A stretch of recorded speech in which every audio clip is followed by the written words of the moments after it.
The ship was old. It made strange sounds when it moved through space. But Captain Yuna loved it anyway. The pale horizon was her home. It was the only home she had known for 10 years. She sat in her captain's chair and watched the stars pass by on the main screen. They were carrying metal parts to a colony 3 days away. It was boring work. But boring work paid the bills. "Captain," said Jinho from the pilot's seat. He was young, only 25, with quick hands and a quicker mind. "I am picking up something strange." Yuna leaned forward. "What kind of strange?" "A distress signal. Very weak. Coming from about 2 hours away." Taiho walked onto the bridge. He was the engineer, a big man with tired eyes and oil stains on his clothes. He had been fixing something in the engine room again. "Did I hear distress signal?" he asked. "You did," said Yuna. "We should ignore it," Taiho said. "We have a delivery to make. We cannot afford to be late again." He was right. They had been late twice this year. One more time and they would lose the contract. Without the contract, they could not buy food or fuel. But Yuna kept thinking about the signal. Someone out there was in trouble. Someone needed help. How far off our path would it take us? She asked Jinho. 4 hours total. 2 there, 2 back. Taiho shook his head. "Captain, please. Think about this." Yuna closed her eyes for a moment. She thought about all the time she had been alone in space. She thought about what it felt like to need help and have no one come. "Change course," she said. "We are going to check it out." Taiho sighed but said nothing more. He knew Yuna well enough to know that her mind was made up. 2 hours later, they found the ship. Or, what was left of it. It was a small vessel, maybe designed for 4 or 5 people. But it had been torn apart. There were holes in the hull. Burn marks covered the surface. Someone had attacked this ship with heavy weapons. Life signs? Yuna asked. Myre had joined them on the bridge.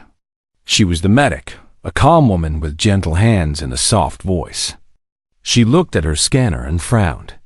3, she said. But they are very weak. Especially 2 of them. Can we dock? Yuna asked Jinho. I can try. There is one airlock that looks intact. It took him 15 minutes of careful flying, but Jinho managed to connect their ship to the damaged one. Yuna put on a breathing mask and took a flashlight. Mireille grabbed her medical bag. I am coming too, said Taiho. He picked up a metal bar. Just in case. They opened the airlock and stepped into the darkness. The smell hit them first. Smoke and something else. Something that made Yuna's stomach turn. They moved through the broken ship, stepping over debris. The flashlight showed them terrible things. Bodies of crew members. Damage everywhere. This way, said Myre, looking at her scanner. The life signs are in the back room. They found her in what used to be a bedroom. She was an alien, that much was clear. Her skin was pale blue, almost silver in the flashlight's beam. Her eyes were large and golden, but they were filled with pain. She was beautiful in a strange way, but she was dying. That was obvious. In her arms, she held 2 small bundles wrapped in shining cloth. Please, the alien woman said. Her voice was barely a whisper. Please, help them. Myre rushed forward and knelt beside her. She opened her medical bag and started scanning. After a moment, she looked up at Yuna with sad eyes. I cannot save her, Myre said quietly. She has lost too much blood. But the babies are alive. Babies. Yuna looked closer at the bundles. The shining cloth moved slightly. She could see tiny faces, tiny hands. Take them, the alien woman said. She pushed the bundles toward Yuna with the last of her strength. The heirs. You must protect the heirs. The Empress must know they live. What happened here? Yuna asked. Who did this to you? Betrayal, the woman whispered. The council. They killed everyone. The whole royal family. But I escaped with them. The last of the bloodline. Please, promise me. Yuna took the two babies carefully into her arms. They were light, so light. They made small sounds, but did not cry. I promise, Yuna said. The alien woman smiled. It was a peaceful smile. And then her golden eyes closed forever. For a long moment, no one spoke. Yuna looked down at the babies in her arms. They had the same pale blue skin as the woman who had died. The same large eyes, though theirs were open now, looking up at Yuna with innocent curiosity. Captain, Jinho's voice came through her communicator. We have a problem. I am seeing ships on the scanner. 3 of them. They are coming fast. Taiho grabbed Yuna's arm. We need to go, now. They ran back through the broken ship. Mirai helped carry one of the babies. Taiho led the way with his metal bar ready. They made it back to the pale horizon and sealed the airlock just as the first enemy ship came into view on their screens. Yuna strapped herself into the captain's chair, still holding one baby while Mirai held the other. Get us out of here. Jinho, she said. Working on it, he replied. His fingers flew across the controls. The pale horizon groaned and shook as it pulled away from the wreck. On the screen, Yuna could see the enemy ships getting closer. They were fast, much faster than her old merchant vessel. They're targeting us, Jinho said. Then fly faster, Yuna replied. The baby in her arms made a small sound. Not a cry, almost like a laugh. Yuna looked down at the tiny alien face and felt something change inside her chest. She did not know who these children were. She did not know what royal bloodline meant or why someone wanted them dead. But she knew one thing for certain. She would protect them. No matter what it cost her. The pale horizon jumped into faster-than-light speed, just as the first weapon fired. They escaped into the darkness between stars, carrying 2 small lives that would change the galaxy forever. 3 days had passed since they rescued the babies. 3 days of hiding, running, and trying to understand what they had gotten themselves into. Yuna sat in the small kitchen area of the ship. In front of her was a screen showing news from across the galaxy. The same story played on every channel. The Velan Dominion mourns the loss of the entire royal family. High Counselor Veth has taken emergency control of the government. He promises to find those responsible for this terrible attack. Yuna turned off the screen. She had seen enough. Mirai walked in carrying both babies. She had become their full-time caretaker. The strange thing was, she was very good at it. The babies rarely cried.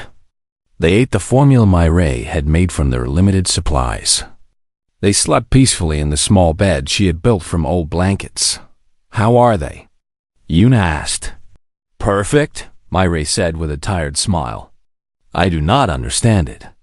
Everything I read says Velan infants need special food, special temperature, special care. But these 2 seem happy with whatever I give them. Maybe human care is not so bad, Yuna said. Mirai laughed softly. Maybe not. Jinho appeared in the doorway. His face was serious. Captain, you need to see this. We are being followed. They went to the bridge.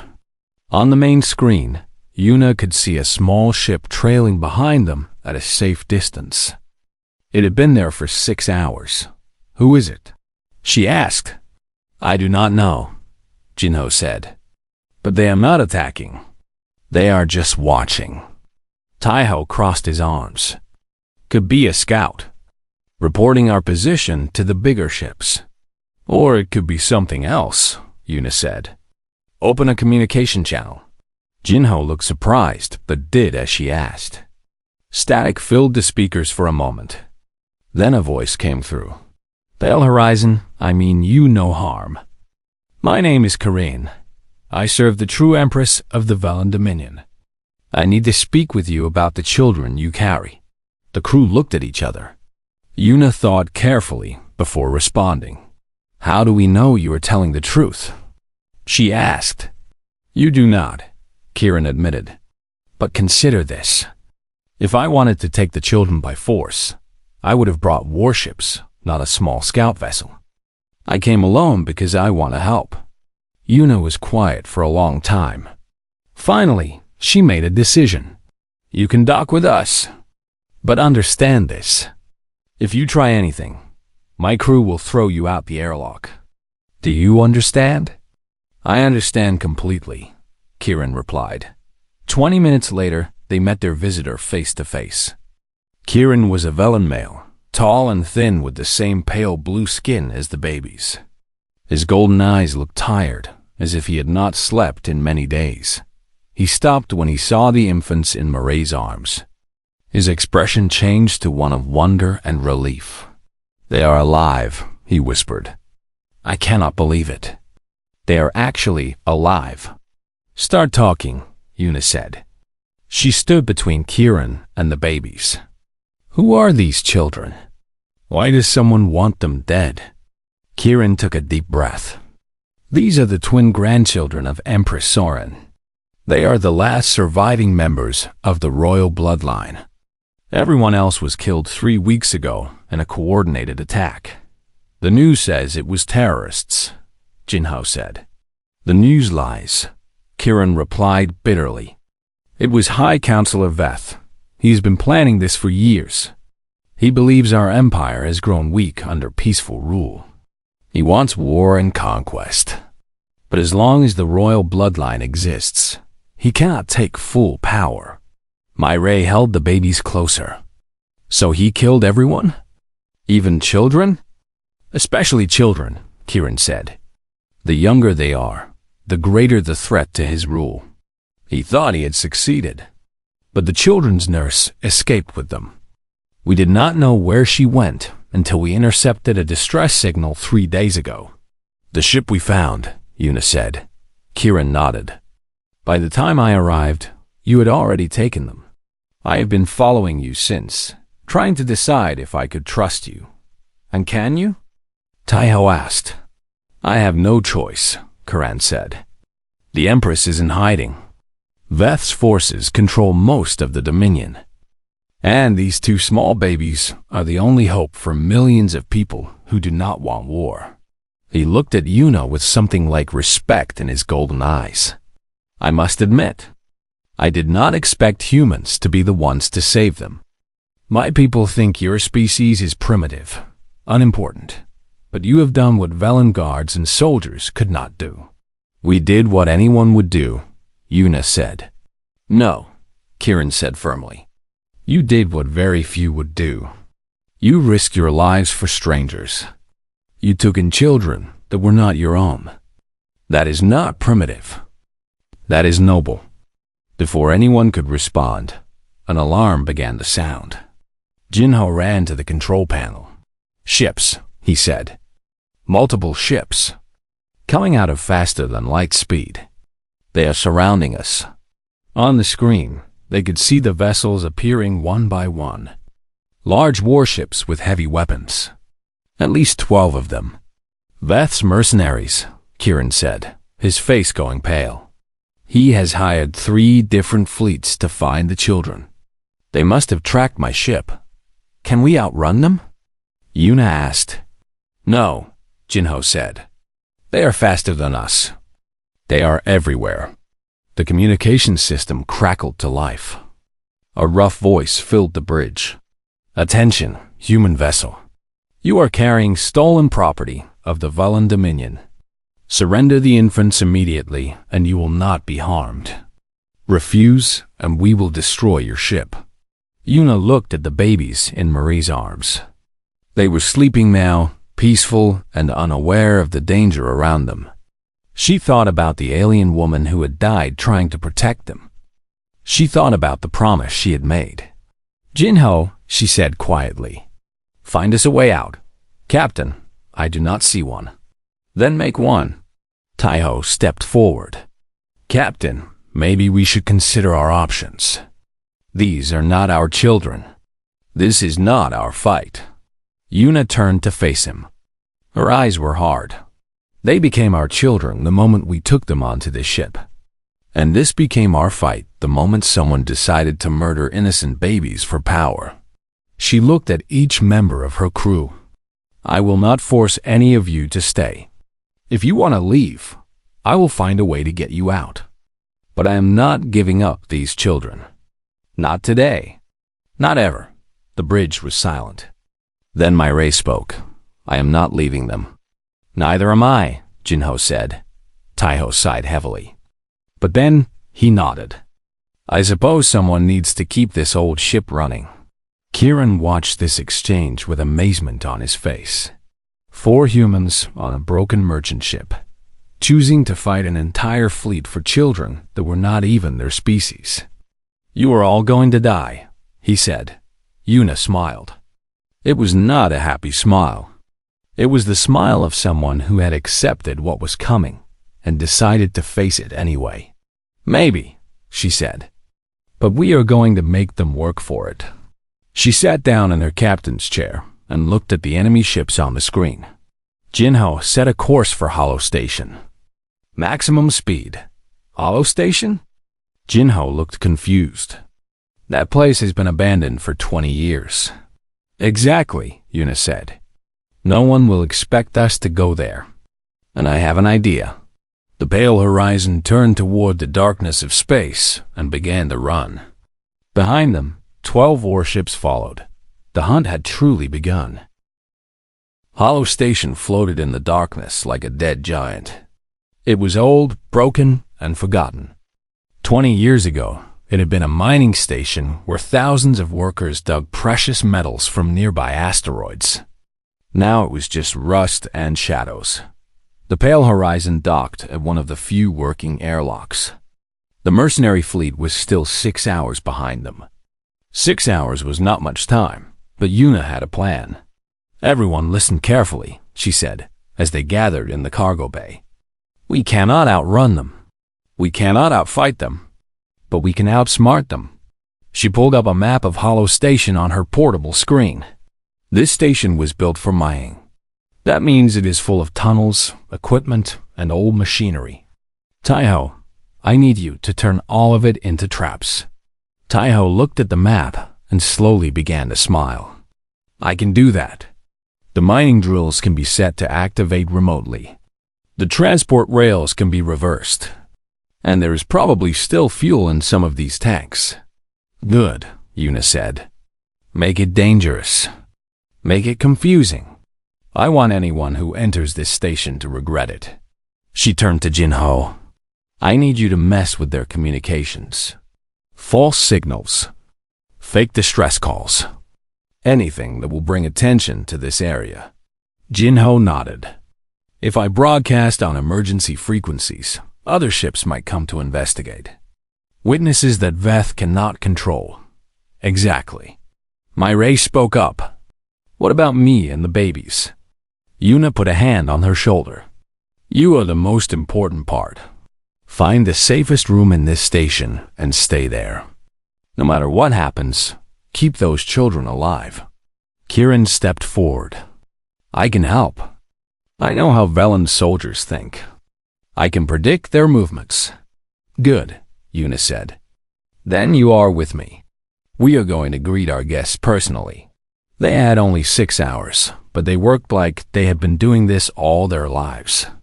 Taiho ran through the station connecting wires, setting timers, and turning harmless machinery into deadly surprises. Jinho found the old communication center and began sending out signals on every frequency he could find. Yuna and Kieran explored the station, planning ambush points and escape routes. The alien looked at her with growing respect. You have done this before, he said. Not exactly this, Yuna admitted, but I grew up on difficult stations. I learned to survive in places that wanted to kill me. That is the human way, is it not? To survive against all odds? Yuna shrugged. We do not know any other way. When the 6 hours ended, the mercenary fleet arrived. 12 warships surrounded Hollow Station. Landing craft began flying toward the airlock's dot in the old control room. Yuna watched them approach on ancient screens. Beside her, Taiho held a remote control with more than 20 buttons, each one connected to a different trap. "Here they come," Jinho said through the communicator. "First group is entering through airlock 7. "Let them in," Yuna said. "Let them think this will be easy." The mercenaries moved into the station. They were professional soldiers, well-armed and well-trained. They expected to find frightened humans hiding in corners. What they found was something very different. The first group walked into a hallway and triggered a motion sensor. The old mining drill above them came to life, swinging down with terrible force. 3 soldiers went down before the others could react. "Trap!" Someone shouted on the enemy channel. Jinho had hacked their communications, so Yuna could hear everything. "Careful," the mercenary commander ordered. "The humans have set defenses. Move slowly. Check everything." But moving slowly was exactly what Yuna wanted. Every minute they delayed was another minute for Jinho's distress calls to reach other ships. The second group entered through a different airlock. They were more careful, checking every corner and shadow. But they did not look up. They did not see Kieran waiting in the darkness above them. The Velen loyalist dropped from the ceiling and took out 2 soldiers before they could raise their weapons. Then he disappeared into a side tunnel before anyone could shoot back. "We have enemy contact," a soldier screamed. "They have a Velen fighter with them." Confusion spread through the mercenary ranks. They had expected only humans. The presence of a Velen warrior made them nervous, made them hesitate. Yuna smiled and pressed another button on Taiho's remote. An explosion echoed through the station. Not big enough to damage the structure, but loud enough to scare everyone. "What was that?" the commander demanded. "Unknown, sir. Could be the fuel tanks. This whole place might blow up. Then find those humans quickly." But finding the humans was not easy. Every time the soldiers moved forward, something attacked them. Falling debris, electric shocks from exposed wires, doors that suddenly closed and locked. The station itself seemed to be fighting against them. After 2 hours, the mercenaries had only made it halfway into the station. They had lost 15 soldiers. And worse, other ships were arriving. "Commander," a voice said on the enemy channel, "we have 3 vessels approaching. They responded to distress signals. They want to know why we have surrounded an abandoned station. Tell them to leave. This is official Velen business." "They are not leaving, sir. They are recording everything." Yuna laughed quietly. Witnesses. Now Veth could not simply destroy the station and claim an accident. Whatever happened here, the galaxy would know about it. In the deepest part of the station, Yuna found a group of soldiers getting close to where Myray was hiding. She did not have weapons. She only had a maintenance tool she had taken from Taiho's workshop, a heavy metal bar used for fixing pipes. She waited until the soldiers passed her hiding spot. Then she stepped out behind them. The first soldier turned at the sound of her footsteps. He was bigger than her, stronger, wearing armor that could stop energy weapons. But he was not expecting a small human woman to attack him with a metal bar. Yuna swung hard and fast. The bar hit the soldier's helmet with a loud clang. He stumbled backward, disoriented. Yuna did not stop. She kept moving, kept swinging. The soldiers tried to aim their weapons, but she was too close, too aggressive. Fighting like this was not about skill. It was about surprise. It was about being so crazy that your enemy could not predict what you would do next in 30 seconds. 4 soldiers were on the ground. Yuna was breathing hard, her hands shaking, but she was still standing. Kieran appeared from a side tunnel. He stared at her with wide eyes. "You just defeated 4 armed soldiers with a pipe." "They were not expecting it," Yuna said. People never expect humans to fight back. Perhaps they should start. Back in the control room, the mercenary commander was losing patience. He had lost too many soldiers. Other ships were watching, and the humans were still free. All units retreat, he finally ordered. We are leaving. Yuna heard the order through the hacked communication channel. She could not believe it. They had actually won. They are leaving, Jinho reported. All landing craft are returning to the warships. Taiho's voice came through next, tired but happy. Is it over? For now, Yuna said. She made her way to the room where Ray was hiding. The medic was sitting in the corner, both babies in her arms. They were awake but calm, looking at Yuna with their big golden eyes. We are safe, Ray asked. We are safe, Yuna confirmed. In his scout ship, connected to the station by a small airlock, Kiran sent a message across space. It was encrypted, designed to reach only one person. My Empress, he wrote, I have found your grandchildren. They are alive and well. But I must tell you something important about the ones who saved them. These humans are not what we believed. They are not primitive or weak. They are warriors who fight with nothing and win against everything. Perhaps we have underestimated their entire species. I recommend you meet them yourself. I think you will be as amazed as I am. He sent the message and then sat back in his chair. Outside the station windows, the mercenary ships disappeared into the darkness. They would be back. Veth would not give up so easily. But for now, 5 humans and 1 Velen had defeated an entire fleet. The galaxy would never forget this day. 1 week had passed since the battle at Hollow Station. The Pale Horizon was hiding now, parked behind a small moon in a system that appeared on no maps. Kiran had brought them here. He said it was safe. He said the Empress herself was coming. Yuna was nervous. She had never met royalty before. She did not know how to act, what to say, or what to expect. Her crew felt the same way. Should we clean the ship? Ray asked.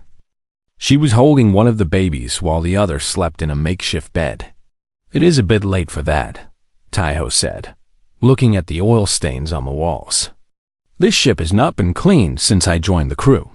Jinho laughed. Maybe the Empress likes dirt. We can hope. Kiran did not laugh. He was standing by the window, watching the stars. He had been like this for days, quiet and serious. You should understand something, he said without turning around. Empress Soren is over 300 years old. She has ruled the Velen Dominion for 2 centuries. She has seen empires rise and fall. She has survived wars, betrayals, and countless attempts on her life. Do not expect her to be like anyone you have ever met. The crew fell silent. A few hours later, a ship appeared in the darkness. It was not large, but it was beautiful. Its surface shimmered like liquid silver. It moved without sound, without any of the groaning and creaking that the Pale Horizon made. That is the Empress's personal vessel, Kiran said. His voice was full of emotion. I never thought I would see it again. The silver ship docked with the Pale Horizon. Yuna and her crew gathered in the cargo bay. They were wearing their cleanest clothes, which were not very clean at all. Ray held both babies, who were awake and curious. The airlock opened. 2 guards stepped through first, tall Velen warriors with weapons that looked more advanced than anything Yuna had ever seen. They scanned the room with cold eyes, then stepped aside. And then she entered. Empress Soren was not what Yuna expected. She was old, that was clear. Her pale blue skin was lined with age. Her golden eyes were tired and sad. She walked slowly, as if every step cost her effort. But there was something about her presence that filled the room. Power, dignity, the weight of centuries. She looked at Yuna. She looked at the crew. Then her eyes moved to the babies in Ray's arms. For a long moment, no one moved. No one spoke. The Empress just stared at the two small bundles wrapped in cloth. Her hands began to tremble. Then, to everyone's shock, the Empress of the Velen Dominion lowered herself to her knees. "My grandchildren," she whispered. Tears were falling from her golden eyes. "They are alive. After everything, they are alive." Yuna did not know what to do. She had never seen someone so powerful show such emotion. She looked at Kiran for guidance, but he seemed just as surprised that Myra was the first to move. She walked forward, slowly, and knelt down in front of the Empress, bringing the babies closer. "They are healthy," Myra said gently. "They eat well. They sleep well. They laugh sometimes." Soren reached out with shaking hands and touched one of the babies. The infant looked up at her and smiled, reaching for her finger with tiny hands. The Empress wept. It took many minutes for her to compose herself. When she finally stood again, her guards helped her to her feet. She wiped her eyes and looked at Yuna with an expression that was hard to read. "You are the captain of this vessel," Soren said. It was not a question. "Yes, Your Majesty," Yuna replied. She was not sure if that was the right way to address an empress, but it was the best she could do. "Tell me what happened." "Everything." So Yuna told her. She told her about finding the distress signal, about the dying woman and her last words, about the escape, the chase, and the battle at Hollow Station. She did not exaggerate or make herself sound like a hero. She just told the truth. When she finished, Soren was silent for a long time. "You have done what my own guards could not," she finally said. "You have preserved my blood when all others failed or betrayed me. My entire fleet could not protect my family. But 4 humans on a broken ship did what empires could not do." She looked at each crew member in turn. Jinho, who was trying very hard not to look nervous. Taiho, who stood with his arms crossed, uncomfortable with the attention. Myra, who was still holding the babies and smiling at them. And Yuna, standing straight and meeting the Empress's eyes. "I must ask you a question," Soren said. "When you found those children, when you knew that keeping them meant danger and death, why did you not simply leave them? Why did you not save yourselves?" Yuna thought about the question. She thought about that moment on the dying ship, when the alien woman had pushed the babies into her arms. She tried to find the right words. "Because they were helpless," she finally said. "Because they needed someone to protect them. Because leaving them was not something I could do, and still live with myself, even though they were not human? Even though you owed them nothing?" "That did not matter," Yuna said. "A child is a child. It does not matter what species they are." Soren stared at her for a long moment. Then something changed in her ancient eyes. Something that looked almost like hope. "Among my people," the Empress said, "there is a belief that great souls can be found in any species, in any place, in any time. But we have forgotten this belief. We have begun to think that only Velen can be noble, that other species are lesser, primitive." She shook her head slowly. "You have shown me how wrong we have been." The Empress turned to her guards and spoke in a language Yuna did not understand. They nodded and left the cargo bay. When they returned, they carried a small box made of the same shimmering silver as the ship. Soren took the box and opened it. Inside was a medallion on a chain. It was beautiful, covered in symbols and glowing with soft light. "This is the seal of the Guardian," Soren said.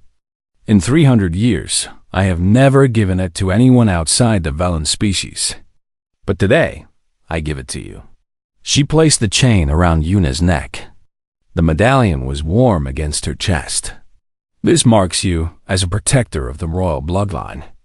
Anyone who harms you answers to me. Anyone who helps you earns my favor. You are no longer just a merchant captain, Yuna. You are part of my family now." Yuna did not know what to say. She touched the medallion and felt its strange warmth. "I do not know if I deserve this," she admitted. "That is exactly why you deserve it," Soren said with a small smile. Those who seek honor rarely find it. Those who do what is right without expecting reward, they are the ones who earn it. The Empress turned to the rest of the crew. You all will be rewarded. Name what you desire. Ships, wealth, worlds, anything within my power to give. Myri looked up from the babies. Can I keep taking care of them? At least for a little while longer? Soran's expression softened. You have cared for them better than anyone else could. Of course, you may continue. And when they are old enough, they will know your name. They will know that a human woman kept them alive when the galaxy wanted them dead. Taiho cleared his throat.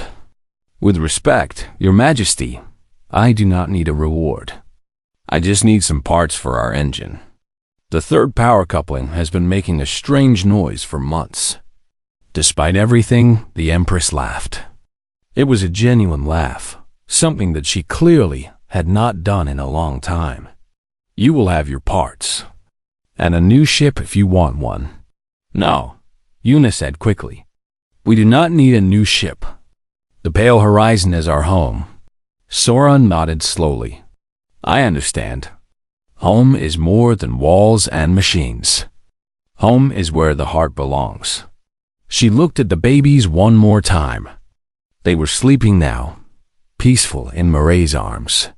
The battle is not over, Soren said, her voice becoming serious again. Veth still controls most of my empire. But with my grandchildren alive, there is hope. There are still loyalists who will fight for the true bloodline. And now, there are humans who have shown the galaxy what courage really means. She took Yuna's hand. Will you stand with me, Captain? Will you help me take back what was stolen?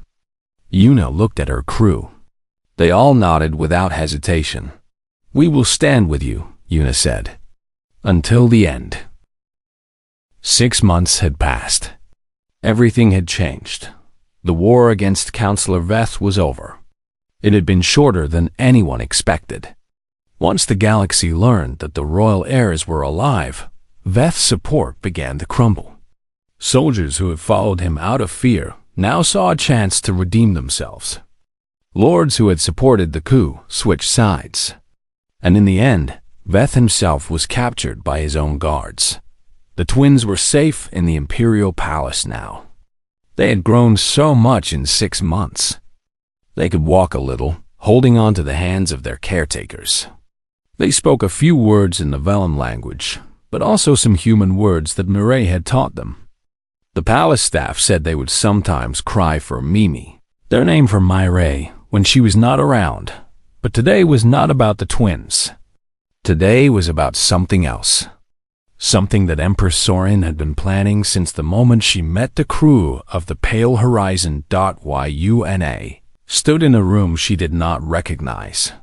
It was beautiful, with high ceilings and walls covered in art that was older than human civilization.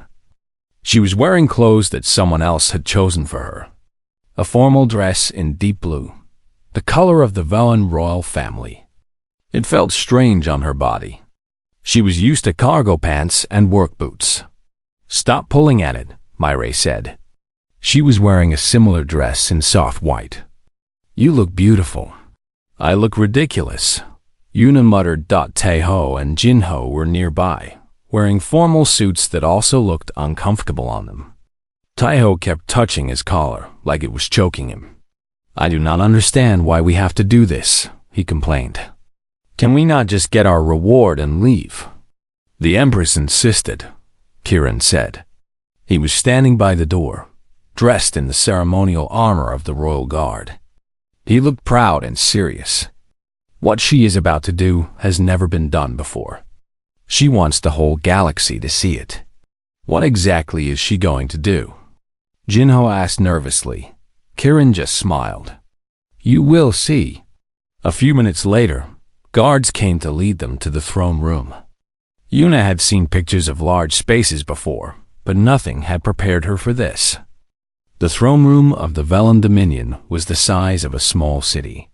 Pillars of crystal rose toward a ceiling so high that clouds actually formed near the top. The floor was polished stone that reflected everything like a mirror, and it was full of people. Thousands of them. The most important nobles from 12 different star systems. Ambassadors from countless species. Military leaders, religious figures, scientists, artists. Everyone who mattered in the Velen Dominion was here. They all turned to look as Yuna and her crew walked down the central aisle. Whispers filled the room.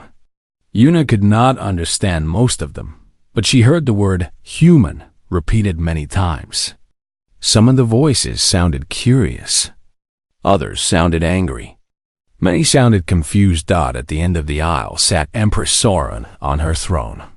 She looked different than she had on the pale horizon. Today she was dressed in full ceremonial regalia, robes of silver and gold that flowed around her like water. A crown sat upon her head, ancient and beautiful. She looked every bit the ruler of an interstellar empire. The crew stopped at the base of the throne and bowed. Yuna had practiced this bow many times, but she still felt awkward doing it. "Rise," Soren commanded. Her voice was strong, amplified by technology so that everyone in the vast room could hear. They stood. The Empress rose from her throne and walked down the steps to stand in front of them. The room was completely silent. Even the whispers had stopped. "People of the Dominion," Soren began. "6 months ago, I lost everything. My children, my grandchildren, my entire bloodline. I was alone, hiding in the darkness, waiting to die." A voice echoed through the massive room. "But I did not die, and my bloodline did not end.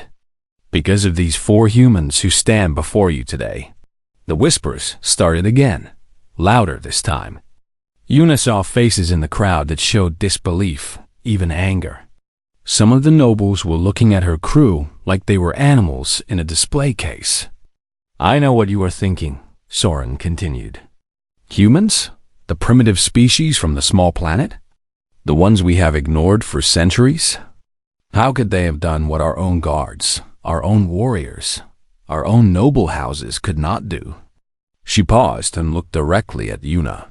I asked myself the same question. And then I watched them fight. I watched them protect my grandchildren with nothing but courage and determination. I watched them stand against impossible odds and refuse to give up. Soren turned back to the crowd. They did not do it for money. They did not do it for power. They did not even know who those children were when they risked everything to save them. They did it because it was right.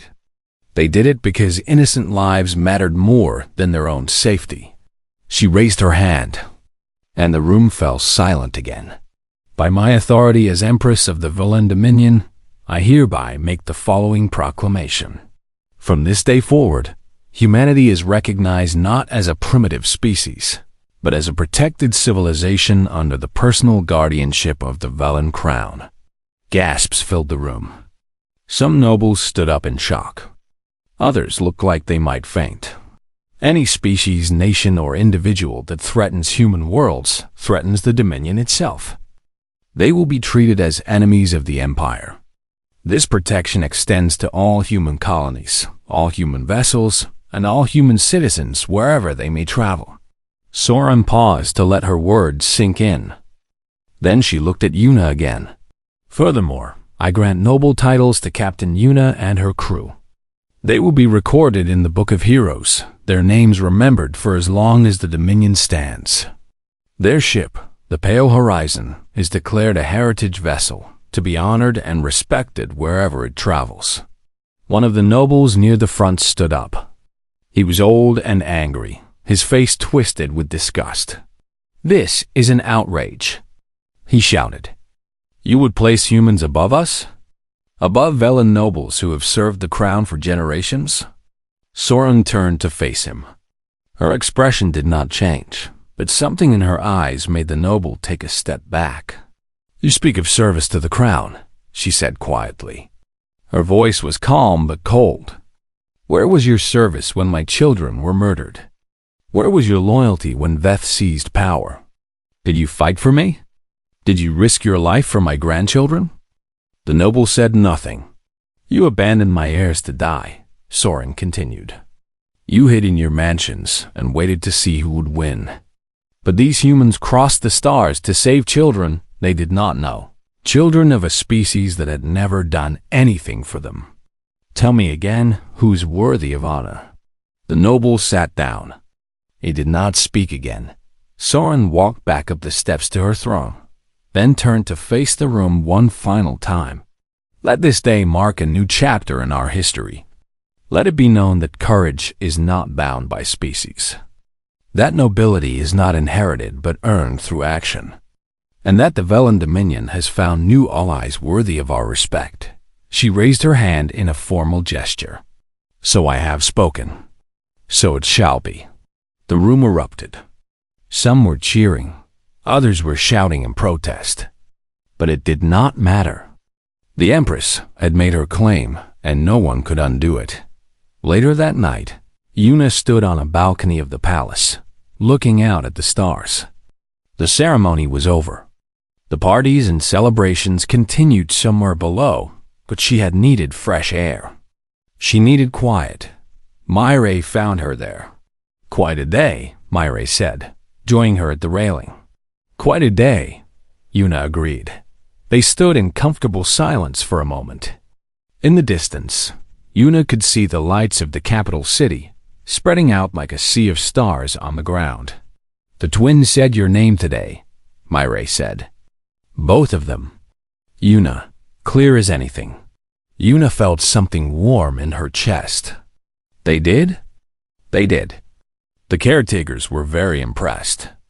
Apparently, Velen children usually do not speak that early.